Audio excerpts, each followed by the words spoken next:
Ford has bet on electric vehicles to help drive future growth, and like a lot of other automakers, it's zeroed in on price point as one of the catalysts for driving consumer adoption. The automaker has seen some limited success so far with its F-150 Lightning and Mustang Mach-E, but those vehicles' most basic packages start at about $40,000 and $50,000 respectively. Ford has seemingly understood for a while that a lower entry point will be necessary to get more drivers to switch from internal combustion engines, since the company formed a Skunk Works team more than 2 years ago to work on a low-cost EV platform. Ford CEO Jim Farley revealed that team earlier this year and called it a small group of some of the best EV engineers in the world. It seems that the Skunk Works team has been growing fast since then.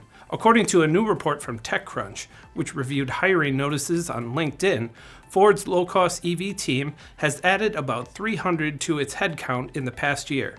That includes significant numbers of former employees from EV rivals like Tesla, Rivian, Canoo, and Lucid, along with some engineers who floated over from Apple's recently closed automotive project. These relatively new hires have presumably been working under Alan Clark, the multi-year veteran of Tesla who TechCrunch previously reported to be the leader of the Skunk Works squad. The dream of a low-cost EV is one that Ford shares with other automakers like Tesla and Stellantis. Tesla has temporarily shelved its aspirations for a cheaper electric car, but Stellantis CEO Carlos Tavares said consumers should expect a $25,000 all-electric Jeep from his company, quote, very soon. For now, though, at least at Ford, the price range is still elusive and gas-powered vehicles still account for the vast majority of sales.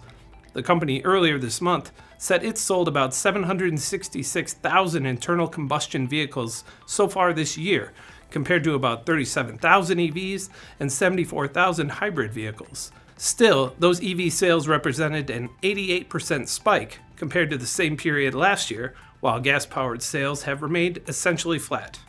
I'm Ben Munson, and this is Manufacturing Now.